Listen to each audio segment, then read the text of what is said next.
Bueno,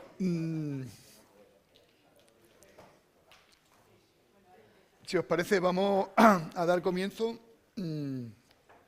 con la segunda, bueno, el segundo día y lo que sería la tercera sesión. Ayer vimos las dos, que un poco, si os recuerdo, era un poco la primera relacionada con una visión genérica de a dónde apunta con los temas candentes en la actualidad, una revisión que nos hizo Pablo de Castro sobre el tema de los CRIs como herramienta, ¿no? Luego por la tarde, si os acordáis, vimos un poco los CRIs y lo que es todo lo relacionado con la ciencia abierta bueno, los principios y cómo los proyectos, las herramientas CRIs se van adaptando en el contexto y las políticas de cómo están fomentando, orientando con financiación los proyectos de María de Guzmán por parte de AFECIT, a cargo de Pilar Rico. Y bueno, y esta tercera ya, pues sería más finalista. Es decir, la idea sería ahora los CRIs con todo esto que hemos contado anteriormente y el nuevo programa, la nueva herramienta, las nuevas funcionalidades, la nueva operativa, la nueva perspectiva, yo creo, nueva visión de lo que sería cómo adaptar esa herramienta a los requerimientos de la evaluación hoy en día.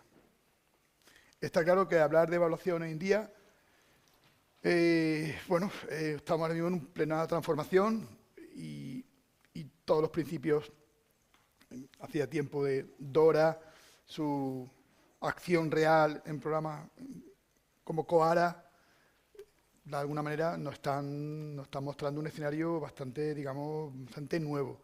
Y yo diría que incluso todavía en algunos aspectos experimental. En ese sentido, yo creo que la ANECA ha sido valiente ya en las dos últimas evaluaciones en casi, digamos, proponer este modelo.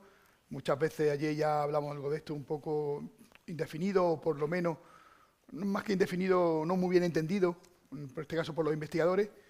Y, en fin, sería un poco ver ahora, tras la ponencia de nuestro siguiente invitado, que es José Luis Aznarte, director de la División de Enseñanza e Instituciones de la ANECA, el especialista, como ya ayer nos demostró, catedrático del Departamento de Inteligencia Artificial en la UNED, y bueno, ha estado trabajando sobre todo en lo que sería modelos de predicción, ¿no?, aplicado al impacto social, sobre todo basado en tecnología de datos, ¿no?, que de alguna manera, aunque sea una manera abstracta, yo creo que estamos muy ubicados en ese sentido, ¿vale? Así que voy a dar paso a su presentación, luego pues, un poco la misma dinámica que ayer. Le pregunta, lo invitaremos, pasaremos y nos acompañará junto con otros dos invitados, que luego presentaremos, en una mesa redonda donde podamos debatir este asunto que yo creo que es muy importante. ¿Vale? Cuando quieras. Muchas gracias, José. Buenos días y gracias a todos por venir esta mañana temprano aquí. Lo primero es que tengo que insistir en algo que ha dicho José, que yo, mi trabajo en ANECA está en el ámbito de las titulaciones y las instituciones. Yo no trabajo en la evaluación de profesorado, pese a que, claro, pues somos un equipo y hemos estado pensando juntos en un montón de las cosas que nos han pasado en ANECA en los últimos años, ¿no? Entonces, digo esto como disclaimer al principio porque yo no puedo pronunciarme ni me pronunciaré sobre criterios de evaluación ni nada de esto, que suele pasar que cuando sale alguien de ANECA en algún lado, pues todo el mundo dice que hay de lo mío, ¿no? Sobre todo cuando hay profesorado, ¿no? En fin. Bueno, os cuento un poco desde el punto de vista de la infraestructura y cómo en ANECA estamos entendiendo bueno, nuestra labor y las infraestructuras disponibles y las infraestructuras deseables. Empiezo con una anécdota, que es que cuando llegamos a ANECA al principio de todo y empezamos bueno, nos encontramos con que un mes después de incorporarse la directora a ANECA se aprobó la LOSU. ¿Vale? Siempre nos preguntamos cómo debe ser una etapa en ANECA en la que no haya cambios normativos, porque a nosotros nos ha pillado este cambio normativo y nos lleva de cabeza desde entonces, ¿no? Entonces, enseguida vimos que había que cambiar el sistema, no teníamos más remedio. Y, claro, yo desde mi perspectiva de ingeniero informático y sufridor del proceso de evaluación y acreditación de profesorado, pues lo primero que pensé fue, claro, no, esto ya estamos en el siglo XXI, el sistema te tiene que avisar cuando tú ya puedas acreditarte a la figura siguiente, ¿no? De forma automática, porque, claro, total, todos los méritos van a estar ahí metidos y ya está. Claro, esta idea inicial que parecía tan bonita, luego se fue demostrando que no tenía sentido, lo cual también es un aprendizaje de la gestión y de cómo habitar en este tipo de cargos, porque la realidad pues, te va cambiando el planteamiento sobre la marcha. Uno de los cambios fundamentales en ese planteamiento fue, sin duda, la apuesta decidida por Coara y la evaluación menos cuantitativista. ¿Vale? Obviamente, si no se trata de contar peras, pues es difícil que el sistema te avise automáticamente cuando tengas el suficiente perfil para una plaza, ¿no? Con lo cual, aquella idea de la acreditación automática pues, quedó totalmente desacreditada desde el principio. Como digo, la LOSU nos llegó al principio de nuestro mandato, el decreto de acreditación estatal en julio de 2023, y nos daba un mandato de que teníamos que sacar un nuevo sistema de acreditación, un nuevo procedimiento de evaluación y unos nuevos criterios, lo cual hicimos en marzo de 2024. No estoy poniendo transparencias, voy como antiguamente, perdonadme. Me podéis mirar a mí o distraeros. Sí. Claro, no, bueno, en fin, exacto. Bueno, entonces, eso, que el nuevo procedimiento lo lanzamos en marzo de 2024 y el planteamiento, bueno, pues todo lo conocéis. Aquí yo creo que predico al coro, como dicen en inglés, y bueno, pues es una evaluación que es de suficiencia, que no es una evaluación de excelencia, que lo que garantizamos es que se dan unos mínimos. Esto pasa también en el ámbito de las titulaciones y de las instituciones, y que es un estándar estatal, tanto para titular de universidad como para catedrática y catedrático. Lo que perseguíamos era un procedimiento que fuera ágil en la documentación y en la evaluación y que girara en torno a un currículum que fuera breve y que fuera significativo, ¿vale? Por supuesto, Coara, el cual digamos que nos adherimos en las primeras semanas del mandato y pues, como un gesto muy claro de hacia dónde queríamos ir, Coara nos invitaba a una evaluación cualitativa y cuantitativa con una gama amplia de indicadores de relevancia e impacto, un uso responsable de los indicadores bibliométricos, que como se decía ayer, pues por ejemplo el factor de impacto no fue pensado para lo que luego lo estuvimos utilizando y nos ha traído a lugares que no son muy deseables, que fuera inclusiva, donde la diversidad y la pluralidad estuvieran reconocidas y que fuera justa, en el sentido de que estuviera adaptada a las distintas etapas de la carrera y al contexto individual de cada uno, ¿no?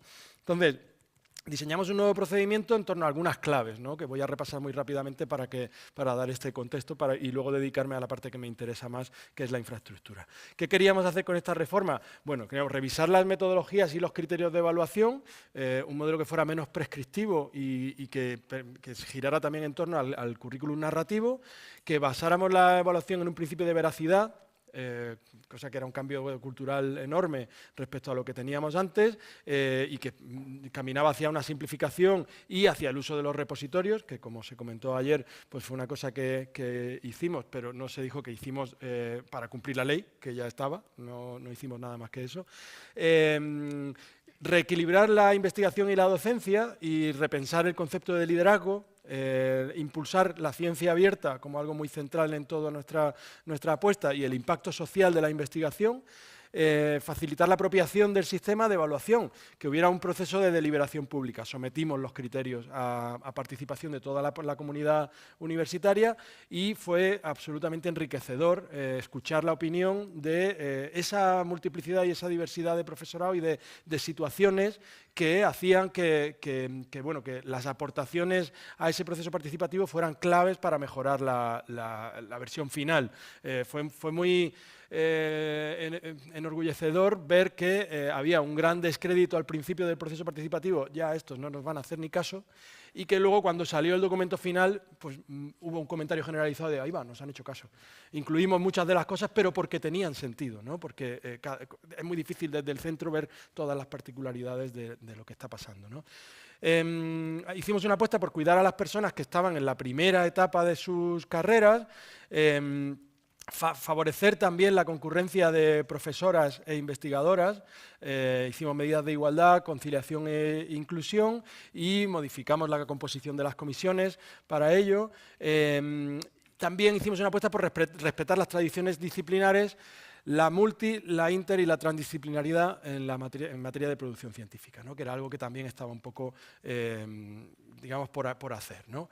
En términos cuantitativos, pasamos de una acreditación de 2007 en la cual se permitían hasta 150 artículos JCR para catedrática, de los cuales 120 tenían que estar en el primer tercil, y 60 artículos JCR para titular, de los cuales 40 tenían que estar en el primer tercil, a una acreditación en la cual se permiten solo 15 publicaciones para catedrática y 5 publicaciones para titular. Con lo cual, aquí ya esto fue un cambio de cultura enorme porque esa acumulación de artículos dejó de tener sentido y desincentivamos de esa manera una manera de entender la ciencia que nos parecía que estaba equivocada, ¿no? Bueno, ¿cómo se evalúa la actividad investigadora? Pues en torno a principios Coara. Y también escuchando lo que nos mandaba la LOSU, ¿no? Mayor diversidad de aportaciones, respeto, como decía antes, a la tradición disciplinar, inter, transdisciplinariedad, evaluación cualitativa con apoyo de indicadores cuantitativos, pero no como un eslogan, sino realmente hacerlo y pedir a las comisiones que lo hicieran. La ciencia abierta, el uso de repositorios, declaración de uso de IA generativas, respeto al multilingüismo, control de malas prácticas, entre comillas, bueno, reiteración de publicaciones, etcétera, y medidas de igualdad, conciliación e inclusión, como decía antes, ¿no? Entonces, ¿cómo se evalúa la actividad docente? Eso era la actividad investigadora. La actividad docente se evalúa básicamente de dos maneras, como decía ayer, creo que pude comentarlo. Por un lado, cuantitativa, número de horas de docencia, y por otro lado, cualitativa, donde hemos hecho una apuesta clara por vincular el programa Docentia, que también es de ANECA, en la evaluación de la actividad docente, ¿no? Si tu universidad no tiene Docentia, pues entonces puedes hacer un autoinforme. ¿Cómo se evalúa el liderazgo? Que es la otra pata. Bueno, pues evidencias significativas de capacidad de liderazgo, entendido como pues, de una manera amplia, ¿no? La visión con la que se ha desarrollado ese liderazgo, los retos que se han enfrentado, la implementación de cambios durante la actividad de liderazgo, las actividades desarrolladas y los resultados logrados. No vale decir yo he sido decano, sino qué ha pasado durante ese tiempo, ¿no? ¿Qué resultados se han obtenido, ¿no? El reconocimiento de trabajos que antes no se reconocían, como la atracción de talento, la formación, tutorización de posgrado, la evaluación académica, la transformación del sistema a través de alianzas europeas, por ejemplo, intercambio con la sociedad y con lo local, etcétera, ¿no? También liderazgo investigador y docente. Bueno, la cuestión es esa, que hay un cambio de paradigma, ¿no? En ese cambio de paradigma, pues es importante, es muy importante ver cómo se hace la gestión de la información curricular. Y ahora voy ya a la parte de infraestructuras, ¿no? Cuando empezamos a pensar en esto, pues obviamente nosotros, las 3 personas que formamos parte de la directiva, las 3 personas que somos académicas de esa directiva, tenemos una edad en la cual nos ha permitido utilizar el CVN casi desde el principio de nuestras carreras. Somos de la primera directiva de ANECA que ha pasado por el proceso de acreditación de ANECA. Lo cual, claro, nos pone en una posición distinta y nos hace pensar en esto de una manera distinta. Existe el CVN, es un estándar existente, es un estándar público, está mantenido por una institución como FECIT, es una apuesta estatal, pues nosotros recibimos el mandato de utilizarlo y apostamos por utilizarlo, ¿no?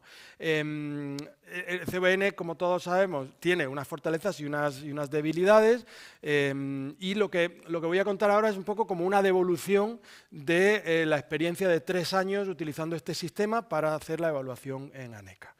Las fortalezas a priori de este sistema, pues es, como digo, un estándar que está bien establecido, existe un editor, lo cual permite que cualquiera pueda acceder a ello, tiene el apoyo de FECIT, como digo, de una institución central en el sistema español y garantiza o permite cierto nivel de interoperabilidad. Y, por último, tiene unas capacidades de explotación que son muy interesantes. El CVN, que son varias cosas en la misma palabra, una de ellas es una especie de base de datos distribuida. Quienes nos dedicamos al mundo de la informática, ese concepto de base de datos distribuida es un concepto apasionante, porque no es que esté en una máquina concreta todos los datos, sino que se puede entender que el conjunto de todos los CVNs son una base de datos, ¿vale? A la cual se puede acceder de una manera distribuida y eso nos permite hacer cosas que de otra manera no se podrían hacer, ¿no? En el caso concreto nuestro, se permite, por ejemplo, que los evaluadores accedan al currículum de una forma no lineal. Es decir, en vez de tener un PDF y decir, voy a buscar la docencia y tener que hacer así con los dedos o el equivalente con el ratón para encontrarlo, pues tú dices, plin, voy a docencia, ¡pum!, y lo tienes, ¿no? Acceso no lineal. Permite, por ejemplo, la contextualización automática de los indicadores. Como tienes acceso a la base de datos, tú puedes saber cuántos artículos en promedio se tienen en el área tal, en el año tal. Y entonces, lo que dice el solicitante, que tiene muchas citas, se puede contextualizar de una manera directa, ¿no? Pero es que además a partir de ahí se pueden extraer otras estadísticas, lo cual conecta con una de las misiones fundamentales establecidas en el Estatuto de ANECA, que es el Observatorio de la Calidad del Sistema Universitario. Nosotros tenemos ese mandato y a través de esta herramienta lo podemos hacer. Y también, por supuesto, los compromisos COARA, entre otros como la contextualización que decíamos, ¿no? ¿Problemas o dificultades del CVN? Bueno, pues hay una dificultad esencial que es tiene que ver con esta naturaleza triple del CVN que mencionaba yo ahora mismo. No se entiende, la gente no entiende, no entendemos. Yo no conocía, antes de empezar tenía como una noción intuitiva, pero no sabía que el CVN son por lo menos 3 cosas. Una norma, definida como un estándar, como algo que es abstracto y que está ahí, un editor que tiene una serie de características y dificultades y cada fichero PDF que no es un PDF, sino que es un PDF con metadatos, ¿no?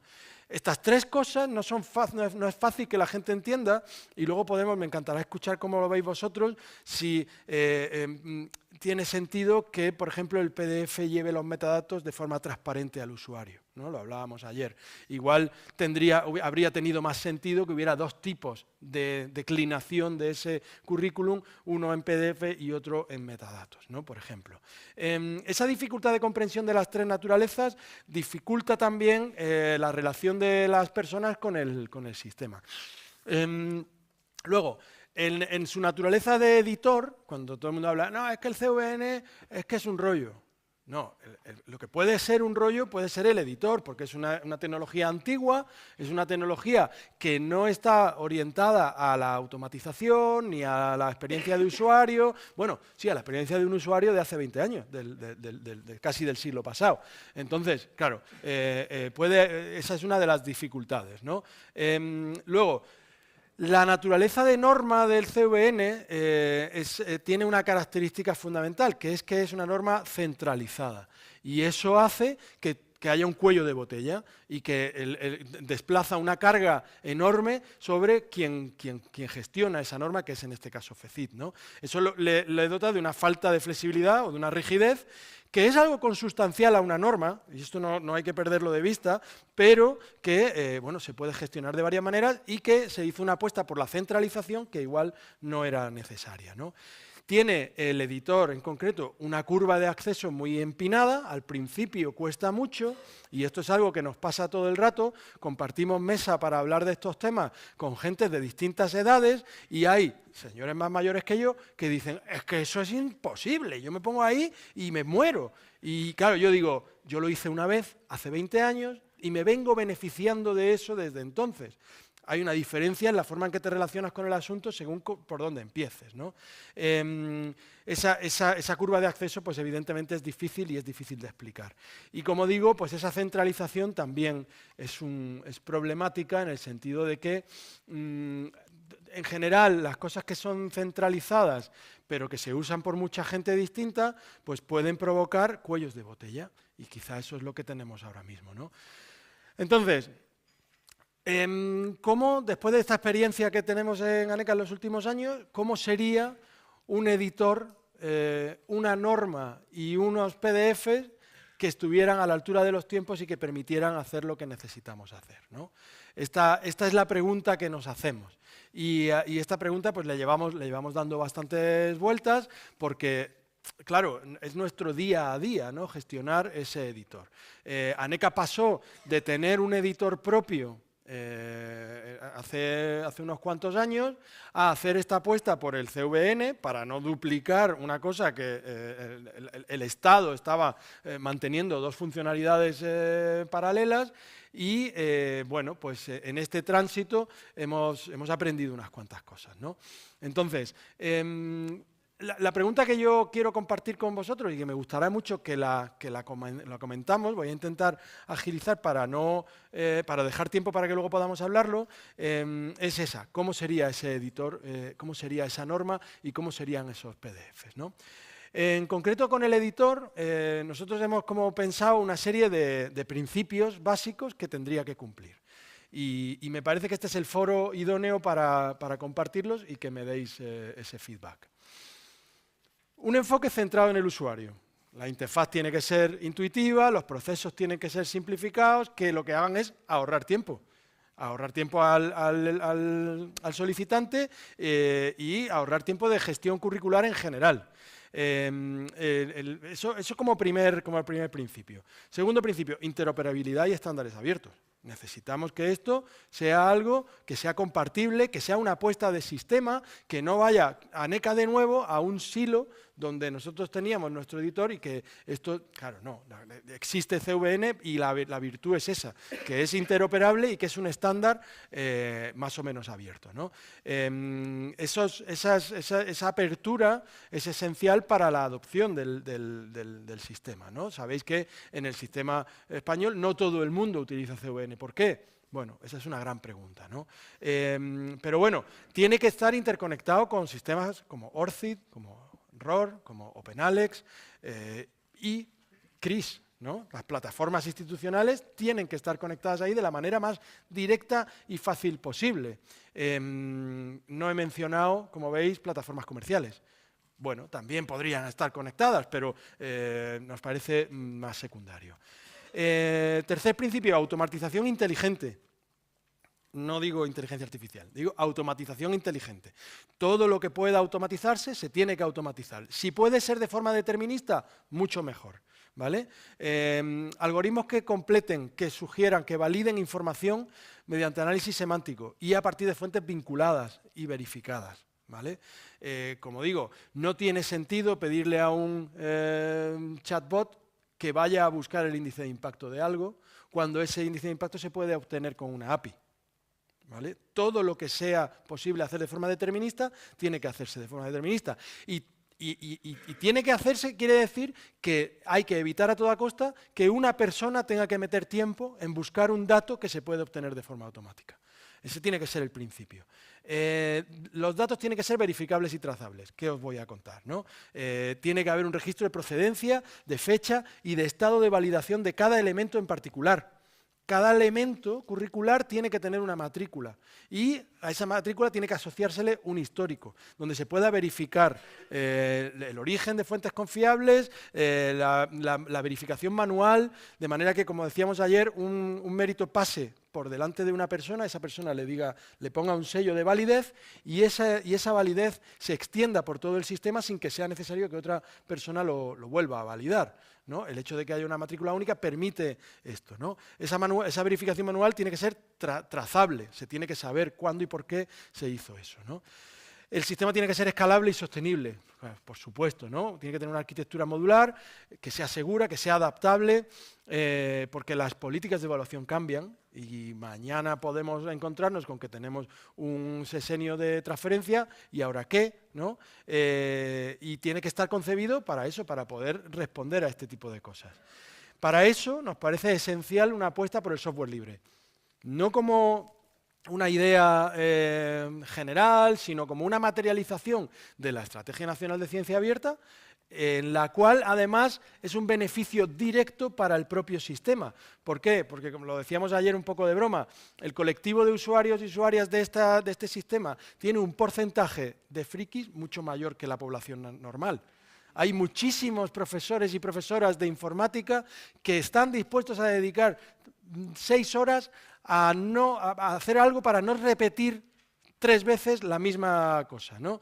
Somos así, nos pasa eso. Decimos, hombre, ¿cómo voy a...?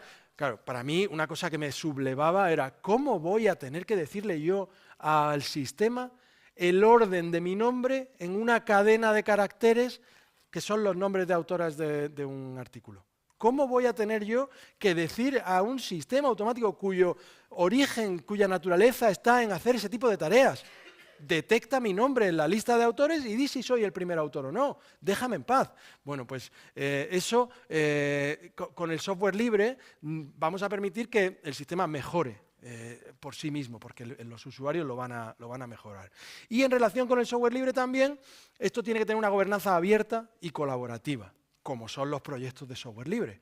Todas las instituciones del sistema, los desarrolladores, las personas usuarias pueden proponer mejoras, pueden reportar errores, pueden contribuir al código y a la documentación. Entonces, eso tiene que ser procesos públicos y transparentes. La experiencia del software libre es avasalladora en este sentido, ¿no? En fin, solamente hay que mirar y aprender. La reutilización y un ecosistema de extensiones o de plugins, ¿no? Pues lo mismo, en la misma lógica. Tiene que ser una arquitectura pensada para que terceros digan, oye, pues yo he desarrollado un plugin para que desde OpenAlex me venga un indicador que me he inventado yo, pero que es increíble. Y no solamente lo propongo teóricamente, sino que aquí está implementado para quien lo quiera utilizar, ¿no? Y, bueno, por último también accesibilidad y multilingüismo, cómo no. Estos serían los principios básicos. Todo el mundo puede estar de acuerdo en esto, aunque también pueden habérsenos olvidado algunos, y os pido que, por favor, estéis pendientes y nos los digáis. Requisitos del sistema concreto, ¿no? Estos eran los principios.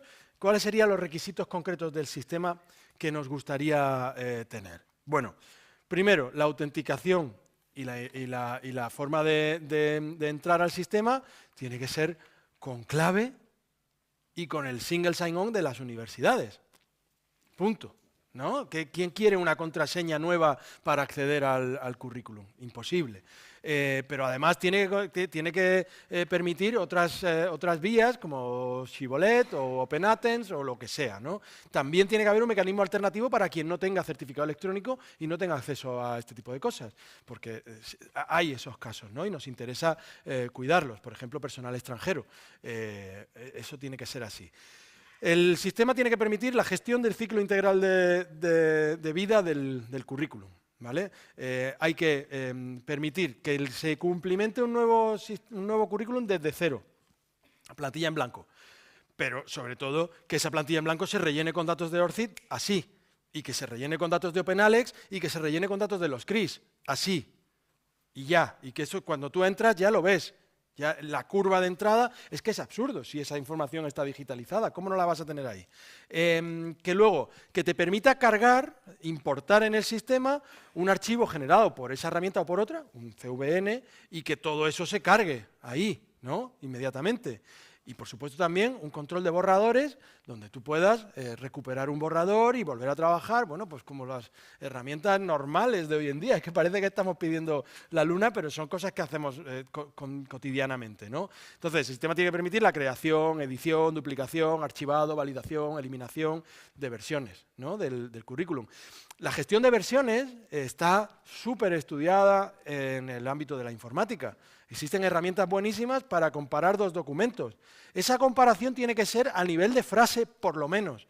De manera que tú veas, con respecto al último borrador que hiciste, qué ha cambiado y qué frases concretas han cambiado. Que esto parece complicado, pero es que se hace todos los días.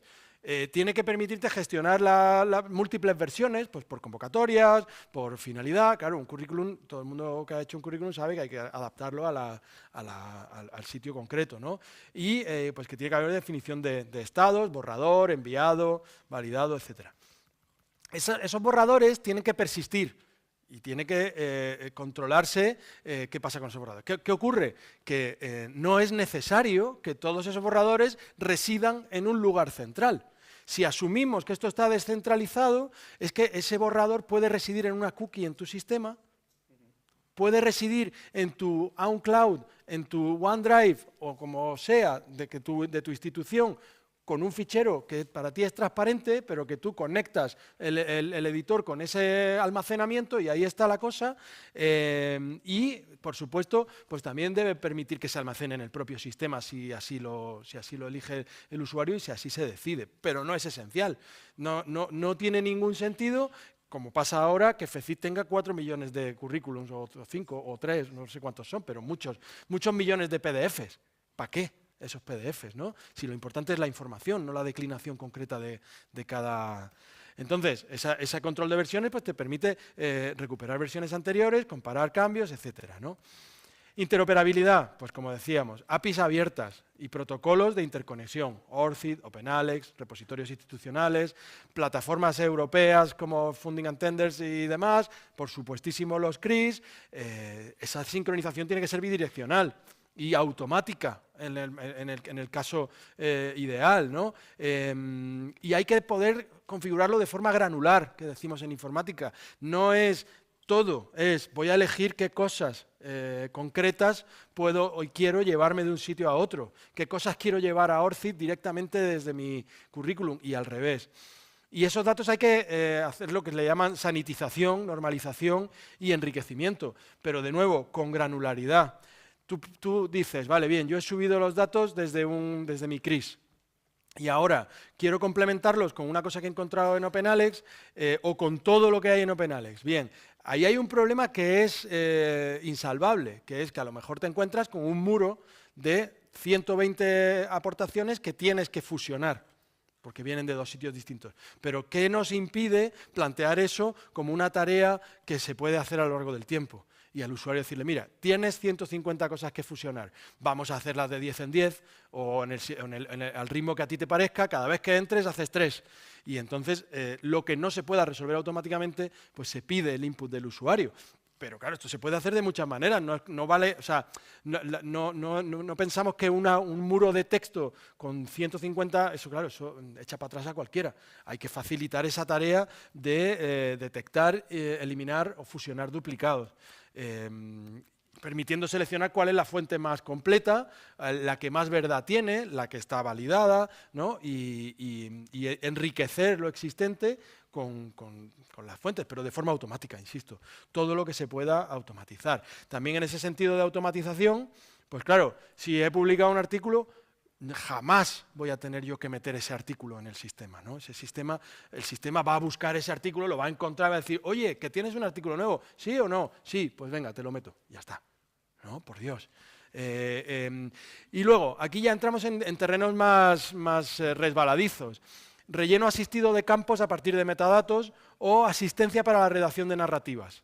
Hablábamos ayer de las dificultades y los riesgos que esto entraña, pero no pensamos que sea algo que haya que descartar de primera, sino que hay que estudiar bien, ¿no? A lo mejor de lo que se trata es que en la casilla te vengan los indicadores cuantitativos que puedes meter en tu narrativa, que estén contextualizados y que te deje a ti, sobre ese esquema, escribir, ¿no? Pero ya con tener ahí esos campos, ya estás invitando a que la gente lo haga de otra manera, ¿no? Por supuesto, tiene que haber herramientas para importación automática de méritos de docencia a partir de certificados en PDF. Es un ejemplo, ¿no? Estos certificados que hacen las secretarías generales que decíamos ayer son PDFs, pero nada impide que eso se lea automáticamente y se cargue directamente en la base de datos. Hoy en día ese problema está más que resuelto. De nuevo, habrá que a lo mejor detectar inconsistencias, habrá que revisarlo, pero se puede hacer. Sistema de alertas al investigador cuando entres. Oye, pues fíjate, han salido 3 citas nuevas de estos artículos y tal. Y, en fin, ese tipo de cosas son muy fáciles de construir. Todo ello en torno a un sistema de intercambio, porque esto estamos hablando del editor, pero tenemos la norma. La norma, Internet está lleno de normas como estas, normas que han sido generadas de forma horizontal, federada, sin centro y que funcionan. 1, 2, 3, respondo otra vez, el correo electrónico. El correo electrónico no hay una entidad central que diga cómo tiene que ser, sino que lo que hay es una entidad central donde se juntan un montón de gente y dicen cómo es el estándar.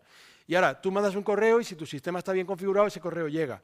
Pero nadie te tiene que validar ese correo antes de que tú lo envíes porque se asume que si entra, entra. ¿Qué ocurre? Que además de la estructura de la norma, hace falta un sistema de intercambio.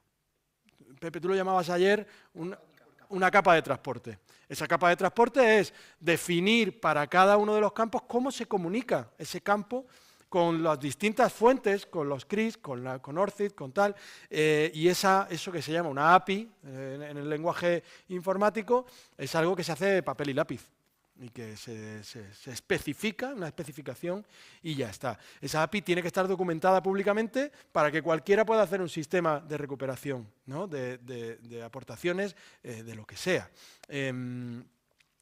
Cada aportación tiene que tener, y esto es importante, una matrícula única. Esto pasa con los artículos, que tienen un DOI, pasa con algunas otras cosas, pero esa matrícula tiene que ser única para todo el sistema de CVN o de currículum, como lo queramos llamar. ¿Por qué? Porque eso nos va a permitir lo que yo decía antes, que la verificación o la validación se haga una vez y valga para siempre, que se pueda controlar que un mismo artículo se haya presentado en varias convocatorias, cosa que ANECA tiene explícitamente prohibido y hay una dificultad a la hora de comprobarlo. Comprobar una cosa que debería comprobarse de nuevo automáticamente, hay que comprobarla de forma humana, pues eso no tiene ningún sentido. Cada aportación una matrícula única. Y así, cada aportación tiene un histórico, cada aportación tiene toda la información que se puede tener sobre ella está centralizada. Y eso también en la API de intercambio, ¿no? Esa API también va a permitir la exportación avanzada del currículum. Y ahí tenemos que pensar que se puede exportar el currículum a varios formatos, a un PDF, a un fichero Open Document, a un fichero de Word, a un XML, en fin, no hay por qué restringir. Ahora, que ANECA no acepta un fichero de Word, vale. Que ANECA no acepta, que ANECA lo que necesita es ni siquiera que tú vengas con tu fichero, sino que me digas cómo me conecto para obtener esa información, ¿no? Eso sería lo ideal y por lo tanto se puede declinar el currículum en un montón de formatos distintos, ¿no? Esa declinación, además, tú tendrías que poder configurar plantillas para declinarlo. Nosotros durante este tiempo con FECIT hemos trabajado estrechamente para introducir cambios en el sistema de CVN que eran esenciales. Por ejemplo, la narrativa. Introducir un campo narrativa en todos los ítems era algo que no estaba y había que hacer, ¿no? Pero, por ejemplo, había otras cosas que también para nosotros eran esenciales. Por ejemplo, esos 15 artículos o 5 que he dicho yo al principio, que está limitado, ¿cómo que tengo yo que contarlo? No, es que tú no te debería dejar el sistema presentarte si tienes 16 artículos. Eso debería estar automatizado y no lo está. Bueno, pues ¿en qué siglo estamos, ¿no? ¿Cómo puede ser que estemos así, ¿no? En fin, esa exportación debería de ser una plantilla. Si vas a exportarlo para ANECA, no te dejo que metas más de 15. Pues ya está, es una cosa que es una línea de código. Desde el punto de vista informático es muy fácil. En fin, que hubiera también una gestión de permisos y un control de compartición y de transparencia. Si me preguntáis a mí, el sistema necesita un CRIS global donde sea obligatorio que cada investigador, investigadora, docente, publique su currículum. Por lo menos para participar en convocatorias públicas, por lo menos. En otros países es así. Bueno, pues esa compartición, a mí me gustaría mucho que fuera así, aquí no es, pero sí que el sistema tiene que dar posibilidades, incentivar que se publique el currículum. ¿Estás seguro de que no quieres publicar tu currículum? Siendo que ha sido financiado con dinero público, en fin, según cómo lo diseñes se puede hacer muchas cosas, ¿no? Y luego, desde el punto de vista de la evaluación, ese sistema tiene que permitir que el sistema el gestor de evaluación de ANECA, cuando tú presentes un artículo, ese artículo se te muestre de una determinada manera. Se te muestre con unos indicadores contextualizados de origen. Lo primero que tú ves son indicadores contextualizados de esa aportación. ¿Cómo va a ser lo mismo que lo primero que veas sea el nombre, el título, el abstract, el número de la revista? ¿A quién le importa el número de la revista en el que fue editado un artículo hoy en día? A nadie, ¿no? Las páginas, ¿no? ¿Cuántas veces hemos metido páginas? Por Dios. Vale, pues no, tú lo que tienes ahí es una especie de dashboard donde dice, este artículo tiene 7 citas y la media del área son 15. Pero eso es lo primero que ves, ¿no? Claro, eso también tiene una serie de dificultades que muchas veces sucede con la técnica. Digamos que no es tecnología solo, es una cuestión sociotécnica. ¿Cómo condicionas al evaluador cuando muestras eso? Y hay que pensarlo muy bien, porque puedes estar induciendo efectos que no controlas mucho, como pues que los casos que no están en el centro de la distribución queden mal retratados ahí de una manera injusta, porque conocemos la diversidad de la investigación y hay gente que hace investigación fantástica que no queda muy bien retratada en esos indicadores cuanti, ¿no? Bueno, pues hay que ver, pero desde luego esa presentación de la información tiene que ser algo que esté pensado y que sea útil. Solo se puede hacer eso con un currículum estructurado y con un sistema como este. Sin eso no podemos hacerlo, ¿no? Por último, volviendo a lo del software libre, pues eso, tiene que haber un soporte a un ecosistema de software libre y una comunidad en torno a la herramienta, que eso es lo que pasa en el software libre, y es muy fácil que hoy en día cualquier empresa te diga, no, lo nuestro es open source. Vale, porque puedo ver el código, pero el código tiene una licencia que me impide modificarlo, me impide utilizarlo, o, más perverso todavía, me obliga a comprar una licencia de un proveedor como Microsoft o el que sea para poder editar, poder trabajar con ese código. No, eso no es software libre. Tiene que estar todo el stack que decimos en el lenguaje libre y accesible, ¿vale? Para que cualquiera una mañana diga, me voy a bajar el código y voy a modificar. Que hay una errata en uno de los mensajes al usuario, lo voy a modificar. Y eso se hace así, mejora el sistema, pero claro, necesita una infraestructura que sea compatible. En fin, esa infraestructura tiene que tener una gobernanza comunitaria. Esa gobernanza tiene que tener varias dimensiones. Hay una gobernanza del estándar, una gobernanza de la norma, hay una gobernanza del software, del editor, y esas dos gobernanzas tienen que estar comunicadas, ¿no? Pero no hace falta que esté centralizado. Puede ser una gobernanza descentralizada como tantas que hay en Internet que utilizamos todos los días. Una vez al año quedamos y decimos, no, mire usted, es que nosotros necesitamos este campo. Pero no es que lo necesitemos, es que lo hemos metido ya. Y lo proponemos, como una modificación que nosotros ya hemos hecho. Entonces, ANECA ha divergido del estándar temporalmente. Propone eso al estándar, si el estándar lo acepta, pues ya ANECA queda de nuevo incluida en el estándar. Si no lo acepta, se puede producir una bifurcación en el estándar, pero no pasa nada, porque sigue siendo compatible todo menos ese campo. Bueno, pues ya está. Habrá que proporcionar a la gente que tiene todo menos ese campo una manera de completar ese campo. Quiero decir que es solucionable, que no es imprescindible esa centralización, ¿vale? Y sobre todo tiene que haber un esfuerzo muy grande, como siempre, que esta es la hermana fea y siempre queda al final, la formación, ¿no? Todo esto tiene que explicarse bien.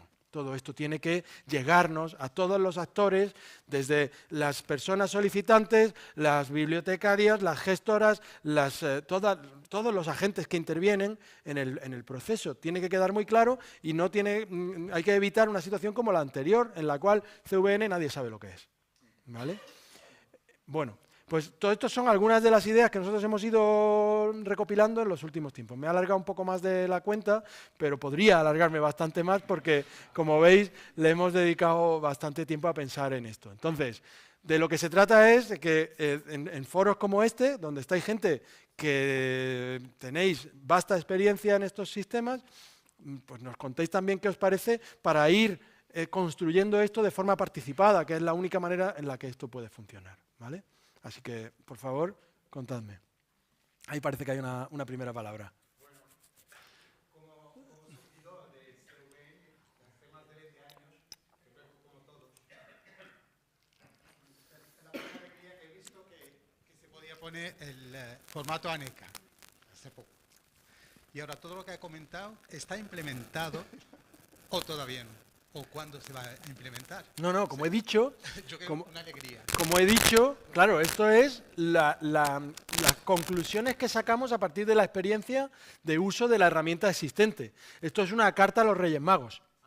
Claro, esto es lo que nos gustaría, pero muchas de las cosas que yo digo o están ya implementadas o son muy fáciles de implementar, ¿vale? Pero obviamente es una carta a los Reyes. Quería comentar una cosa. Esa carta a los Reyes que acabas de comentar, José Luis, y que, aunque no lo creas, yo es que he estado viviendo, yo viví en el siglo pasado, cuando nació el editor del CVN, ¿de acuerdo? No lo sé, pero ¿no suena bastante todo lo que ha contado ese editor? ¿No suena bastante? ¿Y no suena a vosotros ese editor que acaba de comentar? Yo desconozco los otros CRIS, ¿de acuerdo? Conozco el nuestro, el de Marina. Todo lo que acabas de contar está... Todo no, vamos a... Sí, Pepe, todo no. menos una cosa. Te Todo decir, no, he dicho muchas cosas. No, todo menos dicho una. muchas cosas. Todo menos una y que estará, que no es open source. Es lo único. Es lo único. No, hay más cosas. Podemos hacer un repaso si quieres. ¿Sí? Pero yo según estaba hablando digo, genial, porque creo que funcionalmente está. Pero bueno, en cualquier caso, efectivamente, agradecerte porque realmente... es lo que hace falta. Es cierto, y ayer lo hablábamos, y os recuerdo, digamos, lo comparto la reflexión que estábamos haciendo durante la comida, y es que, aunque no lo creáis, yo es que recuerdo esa conversación, porque, te lo comenté ya, la idea del CVN no fue de la FECIT, fue de la NECA. Yo recuerdo a Victoria, ¿de acuerdo? Digamos, y luego a Joan recuperando el proyecto, ¿de acuerdo? Por la FECIT para implementarlo. Y ya Victoria, este planteamiento que acaba de decir, era lo que se fijó. Lo que pasa es que luego es verdad que los alcances se han ido, digamos, descubriendo. Me parece genial esa idea que acaba de decir de que una cosa es la norma, ¿de acuerdo? Y la norma como tal tiene que estar respaldada por la Administración, eso es indudable, porque si la Administración no apoya esa norma y la mantiene y a la gobernanza va desde la Administración, eso no es tontería todo lo que se hable. También os recuerdo que esa gobernanza en mayor o menor medida, con todos los sufridores y tal, se ha hecho un trabajo inmenso, que sería tirar a la basura una alfabetización, un hábito de comportamiento que ya toda la gente, en peor o mejor versión, se ha aceptado y es una cultura. Es decir, eso yo creo que habría que seguir como inercia apoyando. Lo de la norma, como digo, está clarísimo.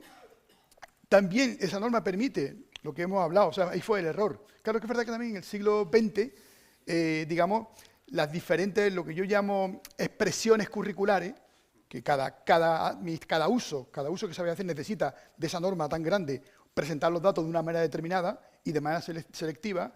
La última incorporación ha sido la expresión curricular de la NECA, ¿de acuerdo? Y le estuvo ya los CVA y ese tipo de cosas. Es genial y tienen que ser así, y eso es independiente de la norma, y luego efectivamente está el editor. El editor, yo también recuerdo esta conversación, lo digo también porque queda bien, el editor fue una apuesta puramente transicional. O sea, no era en ningún momento, en aquel momento, la FECIT decidió que después de hacer la norma, después, digamos, de convencer a todo el mundo de esa capa de transporte común, que fuera modular, luego dijeron, bueno, perfecto, lo hacemos, ¿qué problema tenemos? Oye, que solamente los que pueden generar esto es una gente que está en Andalucía, que el sistema se llama el SICA que lo genera, y los catalanes que tienen el GREC, que no hay más aplicaciones de estas, que no hemos adelantado el futuro. Entonces, en ese momento es decir, tuvo que hacer un editor para la conversación. Es verdad que sabíamos que eso, tarde o temprano, iba a terminar. Era bidireccional, de top a down, porque era así, pero ahora mismo ya todo el mundo es red. Todo el mundo tiene una aplicación ad hoc, hecho por la propia universidad, por un proveedor comercial, por menos comercial. Todo el mundo, digamos, tiene la capacidad de poder generar esa capa de transporte. Joder, hasta el WebSign y el Sevier entienden esa capa de transporte y eres capaz de exportar esa norma. Con lo cual, en ese sentido, me explico, estamos aquí, ¿vale? Más o menos, del CERIF, era a nivel nacional. Eso estaba, digamos, conseguido. Bien, hemos terminado esa etapa, efectivamente, todo el mundo tiene un editor. El editor se ha quedado, pues, efectivamente, se ha quedado totalmente antiguo, en todos los sentidos, como experiencia de usuario y tal, y es verdad que la que tocaría, digamos, a ver cómo hacemos. No tengo muy claro, sinceramente, que todavía, ayer lo hablábamos, no sé si todavía la FECID debería de, digamos, tener un editor, digamos, todavía, no lo sé, porque yo creo que estaríamos en condiciones como para decir un poco, no sé, lo comentabas también ayer, Pilar, oye, ya de tiempo, el que no tenga un editor que lo compre o que lo consiga, o no sé si lo mismo todavía tenemos que estar desde la FECID ofreciendo una alternativa para aquellos, digamos, que no tengan un contexto, digamos, de herramienta, suelen ser los CRIs normalmente, los que hacen este tipo de cuestiones, ¿no? Pero por lo demás, no lo sé, lo mismo ya existen, o sea, yo creo que la mayoría de los investigadores ya tienen una herramienta, y aunque no te lo creas, con todas las características que acabas de decir. O sea, el CRIS prácticamente, yo conozco, sé que son todos, Pure también sé que lo hace, que lo conozco, Fundanet, Dialnet, todos los que yo conozco, por supuesto, digamos, el nuestro, ¿de acuerdo? Tienen esa filosofía. O sea, la incorporación de construir un currículum a nivel de datos tan extenso, por supuesto que la pragmática, el eslogan es no pico un dato, no pico un dato. Os recuerdo que Imarina, por ejemplo, tiene una interfaz manual, un data entry manual, lo tiene, en todos los sentidos, por culpa de la Autónoma de Madrid. En la primera versión de Imarina no tenía capacidad de poder entrar datos manuales, porque salía de la filosofía de que toda la información, con SEGO o no SEGO, estaba ubicada en los sitios. Entonces componíamos el currículum, por supuesto consultando las fuentes comerciales, toda la parte de publicaciones y tal, de los proyectos, y luego el resto del currículum estaba en la institución y construíamos las pasarelas, las API, como fuese automáticamente para que se construyese. Luego ya tuvimos que hacer el data entry manual para toda esa experiencia adicional, digamos, de un carácter, digamos, bueno, porque no está digitalizado en ningún sitio o de difícil acceso. Pero esa filosofía, digamos, estaba en todos los CRIs, prácticamente. Ya no hablo de Imarina, hablo en general de todos los CRIs, todos los proveedores. Estaba. Con lo cual, cosa súper importante, que también es verdad que el proceso de validación, lo que es ítem por ítem, esa matrícula, indicadores persistentes, que ya existen, ¿no?, en casi todas las entidades. Ayer hablábamos con Pablo de Castro que el último sería los nuevos ítems que van apareciendo, la infraestructura. Eso sería otro terreno para cubrir. Intentar hacer identificadores persistentes para cosas que no son, digamos, que son infraestructura, en este caso, equipamiento, ¿no? Estaríamos en ese sentido ahora.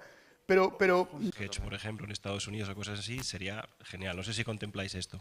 Claro, como la carta es a los Reyes Magos, por supuesto que sí. Y por supuesto que Serif sería como lo más inmediato, ¿no? Esto tiene que ser compatible con eso, porque si no es que no responde a la necesidad y al principio básico de interoperabilidad, ¿no? Por supuesto. Vale, el otro ya es una curiosidad de una persona que también le cuesta escribir cosas que se puedan leer como a vosotros, ¿no?, que soy del gremio también. ¿Qué licencia estáis pensando en ponerle al software que vais a desarrollar para hacer todo esto? Si pensasteis en eso ya. Si me preguntas a mí, tendría que tener una licencia o LGPL o Afero o alguna de esas que son realmente software libre. ¿Habéis pensado en ir más allá y poner una MIT directamente? Es que es un debate larguísimo y tiene entiendo, sus pros y sus contras, y además es. yo no soy experto en ello, pero desde luego yo apostaría por una licencia lo más abierta posible y lo más blindada posible frente a apropiaciones de terceros, porque yo soy de la opinión de que todo lo que se haga con dinero público tiene que ser público. Y esto... Y permanecer público. Claro, y permanecer público para siempre, no ser apropiable, claro. Bueno, es que vamos de tiempo un poquito... Bueno, sí, vale, el último. Lo hacemos por alusiones, entonces pues más o menos nos toca. O sea, bueno, lo primero, agradecer a José Luis muchísimo la exposición, aunque haya sido sin diapositivas, pero bueno, no está mal. No, está muy bien, porque justamente en ese punto es donde estamos ahora. Donde estamos, digo, en global, es decir, y sobre todo porque hay una parte muy importante que ha dicho con respecto a lo que ha pasado de lo que se ideó hace 20 años a lo que hay ahora, que en medio ha habido puntos en los que quizás no se ejecutó la actividad tal como se pensó en esa carta de los Reyes Magos de hace 20 años que también había, es decir, y era muy parecida posiblemente a esta, con diferentes ámbitos en cuanto a la evaluación, con diferentes ámbitos tecnológicos, con diferentes actores, etcétera. Y quizá con una ilusión o pensamiento, como le pasó a José Luis cuando entró en ANECA, de que todo era más fácil. Y bueno, pues hay de todo. Hay muchos agentes, hay muchos ciclos, hay muchos cambios, hay muchas historias. Entonces, una de las cosas que ha comentado Pepe, dicen, tenemos todo o es fácil hacerlo. Pues hay una cosa que ha dicho José Luis que es la que tenemos que comenzar ahora y es un poco lo que contaremos el 27 en Revium, que supongo que muchos estaréis aquí, que es un trabajo muy coordinado y conjunto de también gobernanza, porque al final hay una parte, según iba contando, vamos a llamarlo funcionalidades, servicios, capacidades, facilidades al mundo del investigador para que no sea, como se ha dicho, sufridores, sino que sea pues, gente que colabora. No sé si se me... ahora. Que básicamente es la parte colaborativa. La parte colaborativa en diferentes niveles. En el nivel de estandarización, que para nosotros ha sido un trabajazo y es un hito tener una norma en la que estemos acordando cómo se describen las información curricular, etcétera, etcétera, que se utiliza no en la medida que se debería utilizar, que es un análisis que hemos hecho y efectivamente es que es así, por desconocimiento principalmente, por lo que sea. Pero eso tiene que ser un trabajo que continúe conjuntamente para que cuando haya una posible derivación de esa norma, pues también incluso estemos de acuerdo en esa derivación de esa norma. Ahora José Luis comenta un editor o una herramienta o como queramos llamarlo sobre un estándar que ahora más o menos alguien ha dicho, no, me encanta que había sacado el CV de la ANECA, que incluso así hay un desconocimiento, es decir, es un visor, es una expresión, o sea, como lo ha dicho el XML va el mismo dentro. O sea, es una expresión realmente, no sé, como una imagen de otra que se realiza desde la original, ¿vale? Entonces, el 27 os contamos un poco esa evolución y cómo estamos trabajando, pero no solo está trabajando FECIT, está trabajando la ANECA, está trabajando el ISCI, estamos en colaboración con todas las agencias de calidad, de acreditación, de las comunidades autónomas. Llevamos un trabajo desde 2025 intenso, porque hacía falta revisarlo y porque ayer, no sé si fue Pilar o hablaba sobre la sostenibilidad, no solo la sostenibilidad económica, es que llega un momento en que la sostenibilidad incluso tecnológica, la sostenibilidad, no sé, casi humana, para que los investigadores no les explote la cabeza, cada vez se iba volviendo más insostenible. Entonces, esa carta de los Reyes Magos, que te traigan todos los juguetes, en muchos casos no solo hay una persona que trae juguetes, sino que va a ser muy distribuida también, o sea, que esa es la gracia, es decir, ¿pero quién coordina ese amigo invisible? Pues hay una persona que lo coordina y dice, pues tú compras esto, tú compras esto, tú compras esto. Entonces, de alguna manera, nosotros queremos que de aquí en adelante tengamos, ya no llamarlo además un CVN, porque estaríamos asociándolo a ese concepto que ahora mismo hemos visto que se ha entendido erróneamente, que está, no digo pervertido, pero no bien usado, sino un uso de la información curricular organizado, estándar y sobre todo distribuido y muy importante lo que ha comentado José Luis, abierto tanto en norma, abierto tanto en estándares, abierto en tanto a software, porque eso va a permitir que al final no haya duplicidades. El editor se ha convertido al final en un sitio, como decía Pepe, dice, se ideó para investigadores que llamábamos huérfanos, y ahora es la casa De todos. de todos. Entonces, y sobre todo también porque afecta a los crises. Los crises no tienen la información de sus investigadores bien. O sea, porque no pasan por ellos para hacer al final el editor. O sea, se van al editor, lo hacen tal, se lo envían a la ANECA, se lo envían al ISTI, se lo envían a la agencia. Pues es que al final incluso estamos siendo como que quitándoles clientes a los otros bares. Sí, pero tuvimos que desarrollar, es lo que te comentaba, digamos, lo importante de un identificador también propio para los ítems que se generan en el propio editor.